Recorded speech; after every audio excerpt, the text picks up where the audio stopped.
మండు టెండలో కూడా Giddalur YSR Congress party assembly అభ్యర్థి కుందూరు నాగార్జున రెడ్డి విస్తృతంగా ప్రచారం చేస్తున్నారు.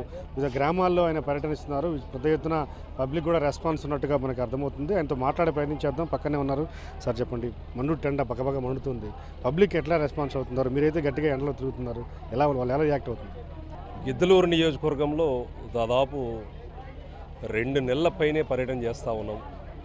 ప్రతి గ్రామంలో ఊహించని స్పందన. ప్రతి ఒక్కరూ ఊరు మొదల నుంచి స్వాగతం పలికి మేము ఊరు దాటేంత వరకు దగ్గర ఉండి సాగనంపడం, దాదాపు మండు టెండల సైతం ఏమాత్రం లెక్క చేయకుండా మాతో పాటు కలిసి నడవడం. ముఖ్యమంత్రి వైఎస్ జగన్మోహన్ రెడ్డి గారు వారు అందించిన 5 సంవత్సరాల సేవ సంక్షేమ పథకాలు, వారి ఊరికి చేసిన మంచి ఏదైతే ఉందో ఎక్కడికి వెళ్ళినా కూడా తండోపతండాలుగా దగ్గరికి వచ్చి ఆప్యాయంగా పలకరించి చాలా చాలా సంతోషంగా ఉంది. ఈరోజు ప్రతి గ్రామం ఆనందంగా ఉంది, ప్రతి కుటుంబం ఆనందంగా ఉంది. ప్రజలందరూ ధైర్యం ఇచ్చి ముందు తీసుకువెళ్తూ ఉన్నారు. ఎటువంటి ఢోకా లేదు. ముఖ్యమంత్రి వైఎస్ జగన్మోహన్ రెడ్డి గారు 2వసారి ప్రమాణ స్వీకారం చేస్తున్నారు ముఖ్యమంత్రిగా.